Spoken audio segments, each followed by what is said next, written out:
Dating back before the Civil War, the southern United States lagged significantly behind when it came to the industrialization of a region.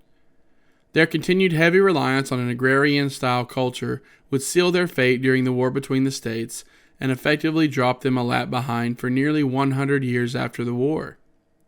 In truth, the South had its fair share of successful industrial spots speckled here and there throughout the land. However, they paled in comparison to their northern counterparts. This was due to a lack of infrastructure vital to the industry: population, railroads, and waterways. To bring the South into the New World, the president would have to get involved, a sight most Southerners resented. Several cities and towns across the greater Appalachian region struggled to bring civilization to the hollers and mountain ridges. By far, the state of Tennessee had the most issues carving out an industry niche for its population. The land was difficult to navigate by boat. Electricity and economic development were sorely lacking in the area. The people west of the Appalachian Mountains needed a jump start. To make matters worse, the Great Depression hit America in 1929 and erased what little bit of economy people relied on. So the government, under the direction of Franklin Delano Roosevelt and his New Deal, created the Tennessee Valley Authority with the TVA Act in 1933. This revolutionary arm of the United States government was tasked with taming the waters of the Tennessee River and its tributaries while simultaneously working to bring hydroelectric power and economic development to the communities that required it most. TVA's approach to the region would focus on managing ecosystems and nature by promoting safe energy production practices and resource use technology. Quickly, the company became an affordable alternative to privatized energy corporations. Parts of Kentucky, Virginia, North Carolina, Georgia, Alabama, and Mississippi would also be serviced by this new governmental corporation. Unofficially, Wilson Dam in Muscle Shoals, Alabama, was the flagship dam of TVA.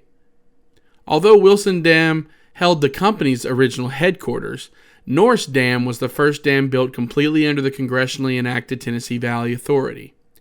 Standing 265 feet high and 1,860 feet in width, TVA began construction on Norris Dam in 1933 and finished in 1936.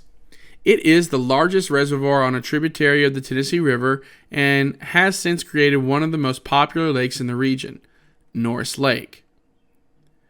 As so much of history has proven to lay the foundation for future world-changing events, so is the story of the Tennessee Valley Authority. World War II raced around the corner, and the United States was quickly introduced to a war that most citizens remained hesitant to join. The U.S. government came to the early conclusion that TVA's energy production would play a vital role in providing the industry with the sparks to build the nation's war arsenal. President Roosevelt, prior to Pearl Harbor, insisted the U.S. create a massive air force to battle the German Luftwaffe.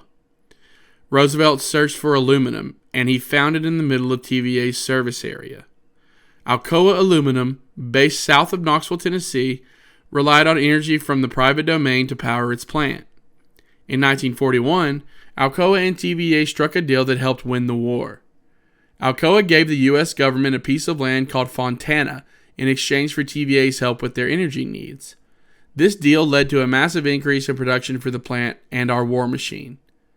To supplement the massive amount of electricity the region would come to demand, Congress passed a bill creating Fontana Dam.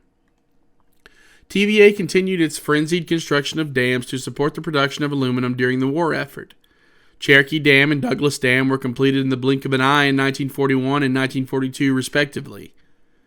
TVA had created a war monster, but this monster would grow another head, as the government focused its attention on a revolutionary swath of land just northwest of Knoxville, Tennessee. Clinton, Tennessee, and shortly after Oak Ridge, Tennessee, became the primary locations for the most secret mission in the history of the world, the Manhattan Project. The Manhattan Project encompassed nearly all of the United States' efforts to build an atomic bomb, from mining ore to testing warheads. What better locale to build a bomb than a place with one of the largest sources of electricity in the nation, perhaps the world? TVA, in secrecy, produced more electricity than one could fathom for the plants and scientists of Oak Ridge. In Oak Ridge, TVA spent many years enriching uranium under cloak and dagger. Additionally, The project needed a reliable way to use fresh water to cool various aspects of their nuclear components, which included controlled flooding. Oak Ridge and TVA were the perfect match to make this tall task happen, and the duo allowed our scientists to beat everyone to the finish line. After the bombs, the Japanese were forced to surrender, and East Tennessee would be forever solidified into U.S. history with the help of the TVA. After the war, the nation went back to the lives they once had, and TVA did the same. They finished their ambitious goal of taming the Tennessee River and making it navigable for everyone, especially cargo. TVA and hydroelectric power dominated the nation, but would soon be beat out by an enemy we still struggle with today: coal. With a booming population of post-war marriages and children came an exponential increase in demand for energy. TVA no longer thought water could satisfy this new need alone, so they took to building coal plants. To this day, these coal plants stand tall with their vertigo-inducing steam cooling towers and their coal ash slurry. As the area in and around the Tennessee Valley continued its meteoric rise, more and more freight would be shipped along the Tennessee River, bringing strong economic growth to every community along the waterway. The rise of the people in the area always had to balance the electricity demand, and in 1966, TVA decided to dip its toes in the nuclear power plant scene. Over the years, TVA has operated 3 nuclear power sites: Watts Bar, Sequoia, and Browns Ferry. As of 2013, 36% of the electricity generated by TVA came from nuclear power plants. Once the oil crisis occurred in the 1970s, energy demand plummeted and budget problems gashed TVA.